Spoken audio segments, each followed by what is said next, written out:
UFO Disclosure 2017 starts from Antarctica.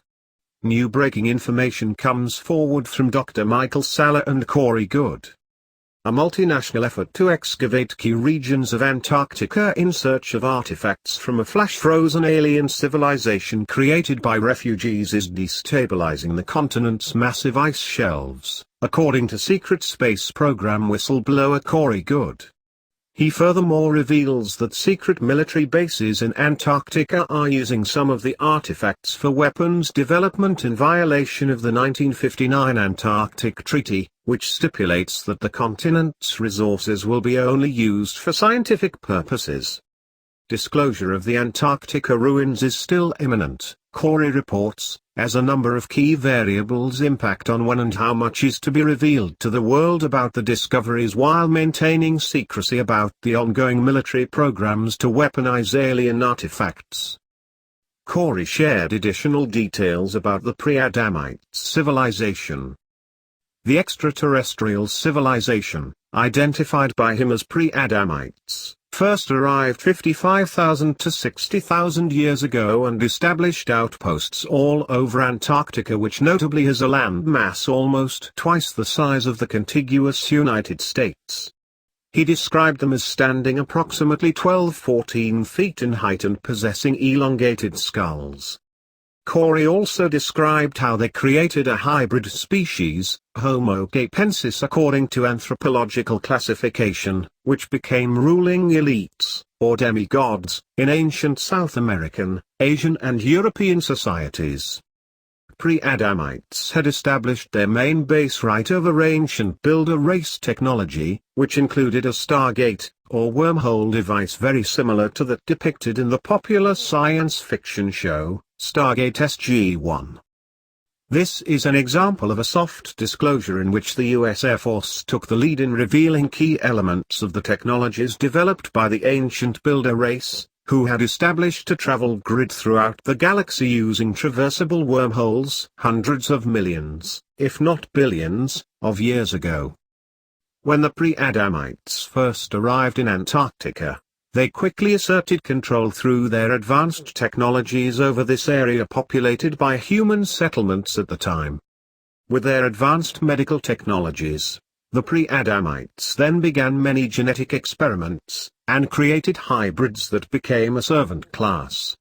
Goode previously released his description of the flash-frozen bodies of the bioengineered hybrids during his latest visit to Antarctica. Pre-Adamite programs interrupted 22 genetic experiments being run by human-looking extraterrestrials first established 500,000 years ago. In a prior report, Goode elaborated that a superfederation comprising 40–60 of these races had established competing genetic engineering programs with surface humanity. Goode also described how the Pre-Adamites engaged in conflict with the human-looking ET running their 22 genetic experiments, as well as reptilians doing likewise, for global influence. Given that the Pre-Adamites had established a physical presence on Earth, this gave them an advantage in establishing ruling bloodlines over the Americas, Asia, and Europe.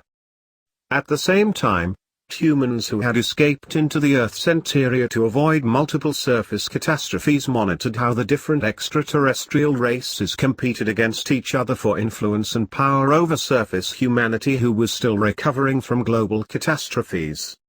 One of the inner Earth races that pride themselves on their pure human bloodlines, the Anshar, had a historic connection to the human settlements in Antarctica. However, the Anshar did not cooperate with the Pre-Adamites because they considered them to be sociopaths in terms of their treatment of the native Antarctica population and other regions of surface humanity where they had established colonies. Goode said that the Pre-Adamites treated humans in antiquity in a similar manner to how modern humans treat dogs in terms of crossbreeding for multiple purposes. The Pre-Adamites, along with the reptilians, were a big problem for all humanity. The Anshar were part of a confederation of worlds that sought to make things better on the planet by providing knowledge and technological assistance as described in Sumerian cuneiform texts. Corey said that a small number of pre-Adamites survived the catastrophe that flash froze Antarctic regions by going inside stasis chambers located in the largest of their 3 mother ships. These ships are miles long, and not 30 miles long as reported earlier. Additional information released by Corey suggests there are many risks in waking up the pre-Adamites who would likely attempt to reassert their authority by utilizing their advanced technologies, including the little understood builder race technology.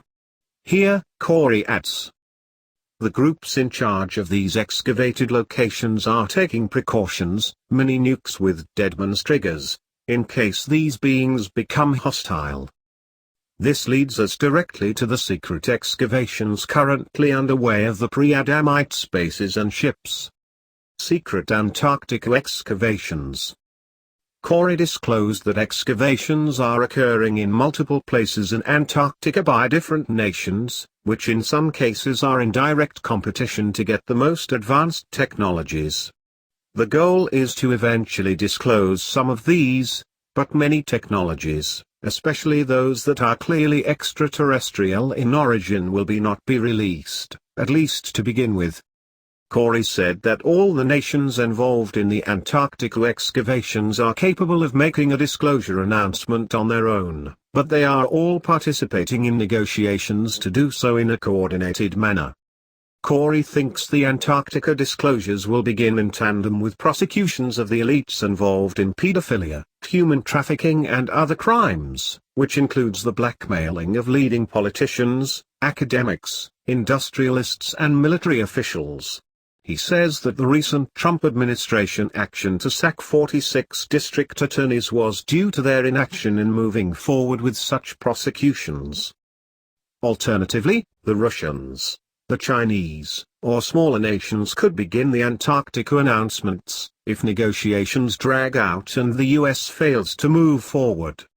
The former nations are part of what Corey describes as the Earth Alliance. This group has rapidly grown in prominence with economic power mounting in Asia as global cabal, Illuminati power centers in Europe and North America continue to gradually wane.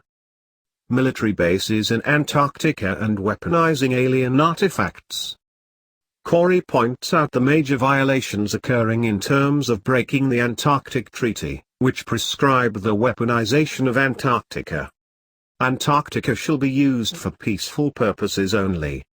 There shall be prohibited, inter alia, any measures of a military nature, such as the establishment of military bases and fortifications, the carrying out of military maneuvers, as well as the testing of any type of weapons.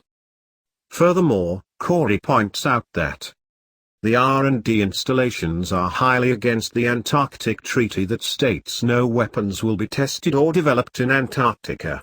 Also, for over 50 years American shadow government groups have controlled a former Nazi base for their secret space program and turned it into a major spaceport that not only houses advanced ICC spacecraft, but also manufactures and repairs certain types of these vessels.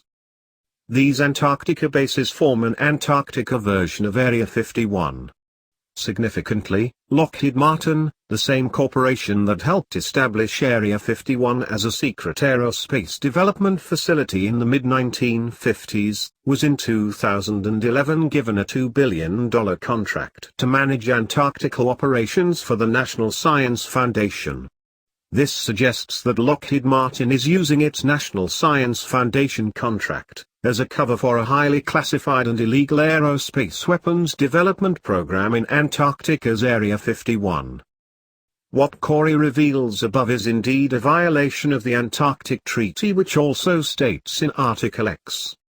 Each of the contracting parties undertakes to exert appropriate efforts, consistent with the Charter of the United Nations, to the end that no one engages in any activity in Antarctica contrary to the principles or purposes of the present treaty.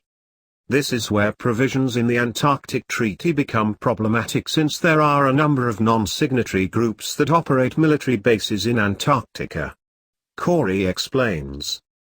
There are a number of other spaceports in Antarctica that belong to breakaway Nazi remnants, as well as non-terrestrial groups that have huge bases down there.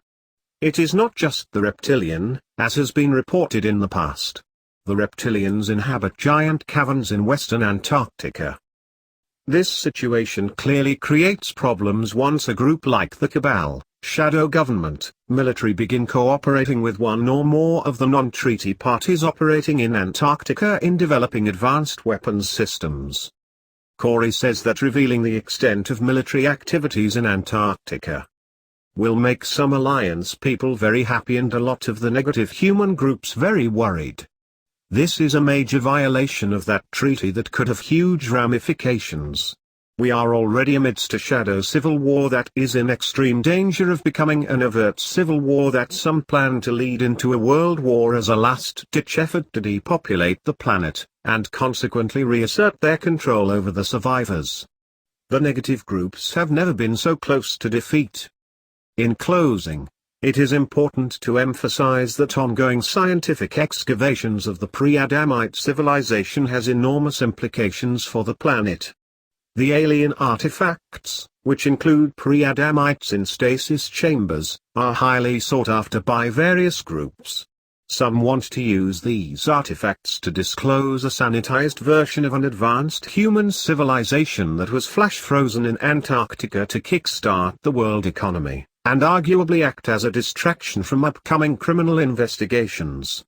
Other groups want to gain access to the alien artifacts in order to create a new world religion where the Pre-Adamites are revived and even presented as gods to be worshipped. Finally, there are military groups that wish to weaponize the alien artifacts for use in ongoing space programs, and for a decisive advantage in facing a possible future world war.